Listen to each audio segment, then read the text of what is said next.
All right, folks. My name is Isaac Kofi Ej, and I welcome you to Co-Prime Statistics, a session for design of experiment, Stat 336, Lecture 2.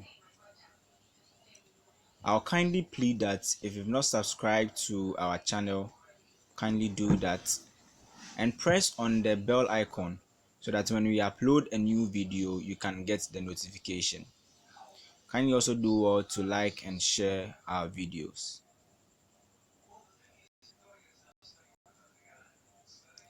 So, as promised at the latter part of the first lecture, to take each of the design structures and then throw more light on, we'll first of all start with randomized design, complete randomized design, which we simply call CRD.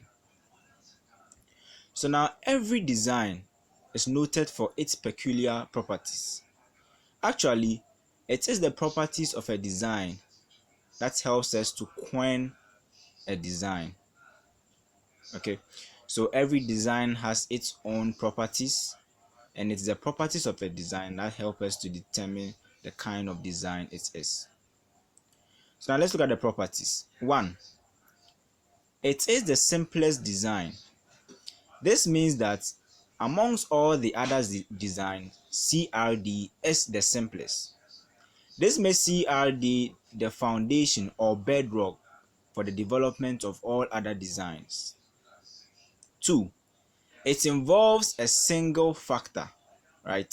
So in lecture 1, we said that a factor is what a researcher is actually interested in studying.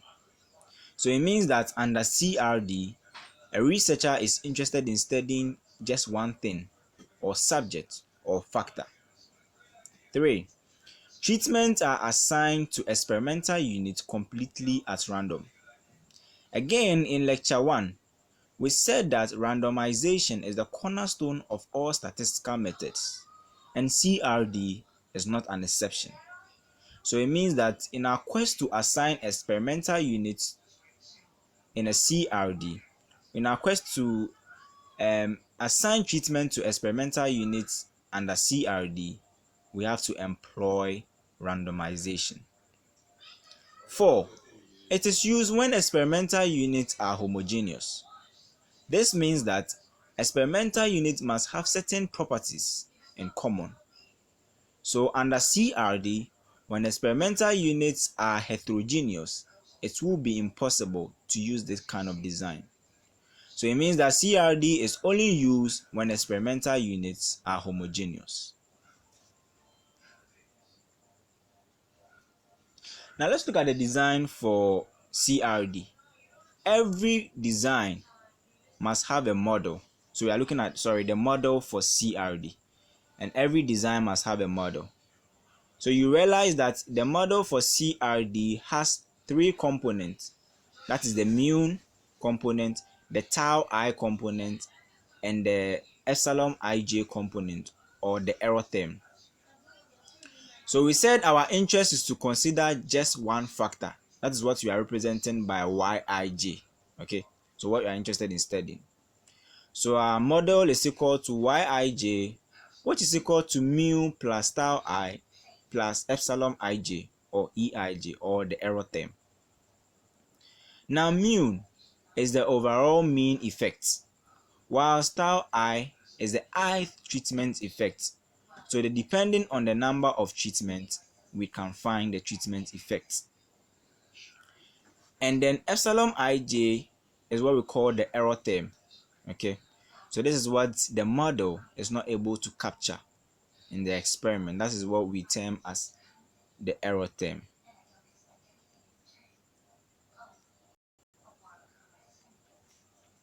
Now let's look at the sum of squares under CRD. So we are going to consider 3 sum of squares under CRD. The first one is SST, which is the sum of square total, or total sum of squares. And we have SSTR, which is the treatment sum of squares.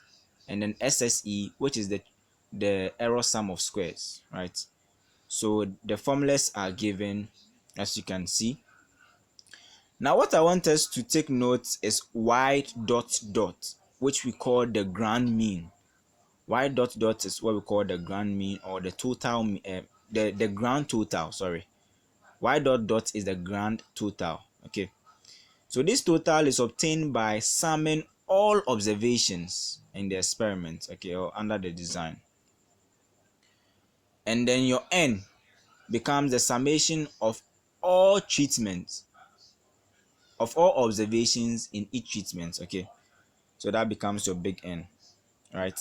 And your Ni represents each treatment and then the number of observations, okay. So now, if you are able to get your SST and your SSTR, there will be no need, okay. It wouldn't be prudent to also quote another formula for calculating SSE. So in your quest to calculate SST, just subtract SSTR from SST.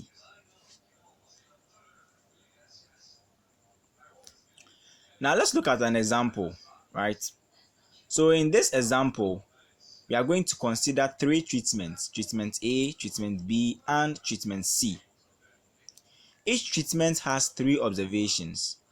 Treatment A has three observations, which are 2.5, 3.0, and 4.1, and they sum up to 9.6.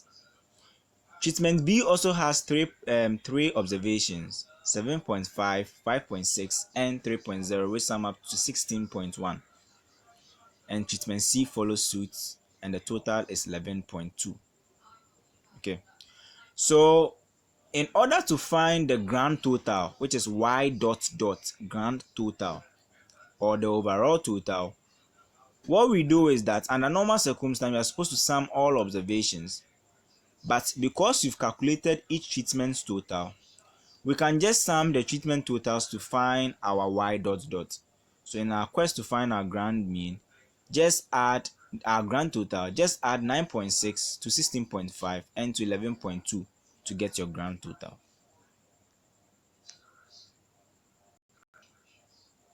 Okay, so as demonstrated here, your grand total becomes 9.6 plus 16.1 plus 11.2, which gives a total of 36.9. And your big N, which is the total sample size in the experiment, becomes 3 plus 3 plus 3, which is equal to 9. We have 3, 3, 3 because each treatment has a size of 3, right? There are 3 observations or units in each treatment, okay? This is not always the case. It could be that they may vary, right? It could be that treatment A has 4, treatment B may have 6, and treatment C may have maybe 8, okay? So it varies. Now for your SST, all you have to do at the first session is to pick each observation, you square it, pick each observation, you square, and then after that what you do is that you sum, okay? So we can actually use our calculator to do this. So what? Okay, so now let's continue with the calculator approach. So we are saying that under examination condition, right?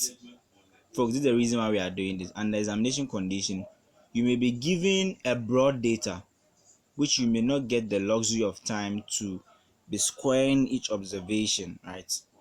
And then summing. So we are going to use the calculator to help us with the first part of SST's formula, the first part before we subtract the correction factor. So in the previous slide, you realize that there was a section on your left hand side called the CF, right? So the CF, let's take this is what I'm talking about. On your right hand side, CF is equal to Y dot dot squared over big N. So this is actually what we call the correction factor. You realize that it runs through all the sum of squares, okay? It runs through SST and then SSTR, okay? That's your correction factor. Now you see that it's identical to the two, to SST and then SSTR. So if you calculate it in your first time, do not calculate it again, just insert it to get the other value, okay?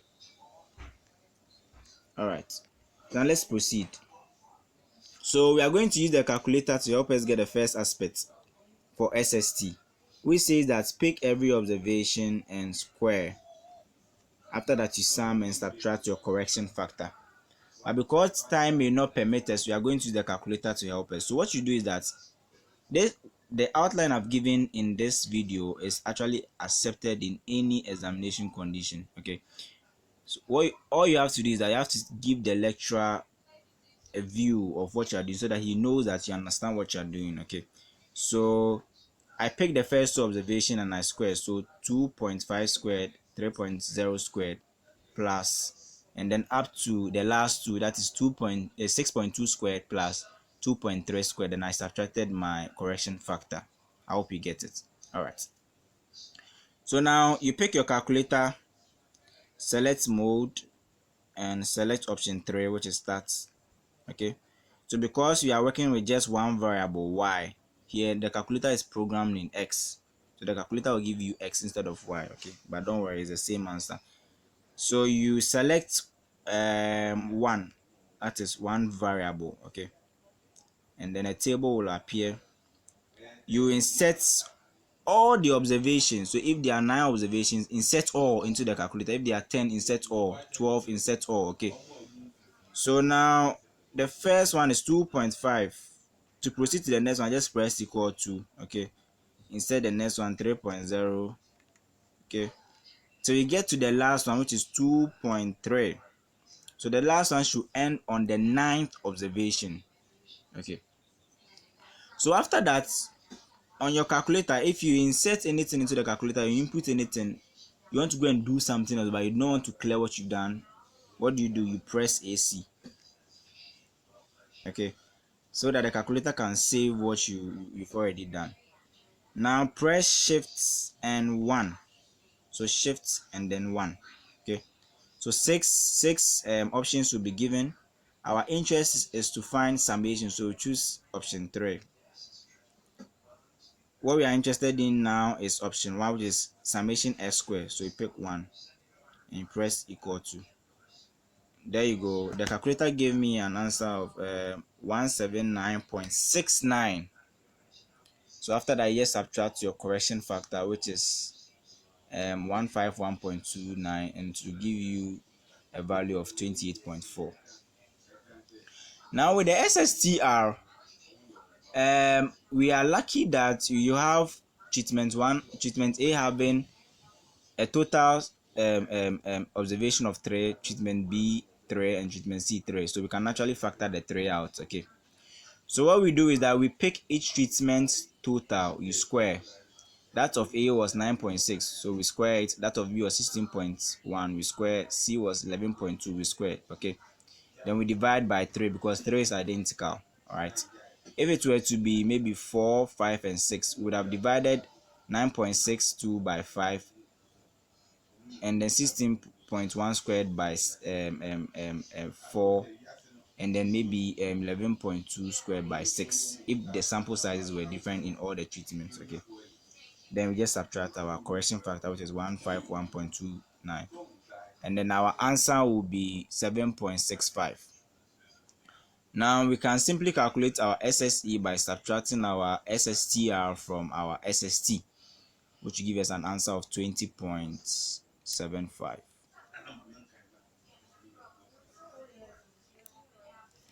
Now every design must have hypothesis. Okay. The hypothesis may differ from one design to another, all right, depending on what you are testing. So under CR, our interest is to test for just one thing: treatment effect. So in this setting, we represented treatment by tau I. Okay. So there's not supposed to be any equal to sign in front of HO and HO. It's supposed to be colon. Okay. So kindly ignore the equal to signs. So HO, we have tau I is equal to 0, meaning that there is no treatment effect. Okay. And then H1 is saying that tau I is not equal to 0. It means that there is treatment effect, right? So HO is simply saying that treatment A, treatment B, treatment C, up to whatever treatment, they are all the same. And treatment 1 is saying each one is saying no, it could be that one, at least one is different. Okay, so we have I running from 1 to 2 to A, where A is the total number of treatments. So if you have 4 treatments, I will run from 1 to 4, as simple as that. Now the reason why we are calculating sum of squares and so many things is just to help us construct an ANOVA table so that it can help us make analysis as far as the hypothesis stated here is concerned, right? And the ANOVA table must have some assumptions for it to work perfectly. The first assumption is that the error term is normally distributed, okay? And then there's constant variance. And 3, the error term is independent, okay? The error terms are independent. So if you pick any error term, it is independent.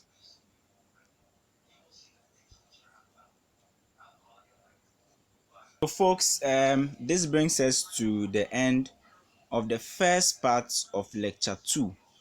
Okay, so in the second part of lecture 2, which is part 2 of lecture 2, we are actually going to solve this example, right, in a more detailed manner for you to actually appreciate CRD better. So in summary, today we've learned how to actually perform a CRD. We've looked at the assumptions underlying CRD, and then also look at the properties by which, when you are able to identify, can help you to know that this design is a CRD. So in part 2 of lecture 2, we are actually going to consider this example, solve it, and explain it for you to actually understand it. So kindly check the playlist so that you find the part 2 of this lecture. Thank you.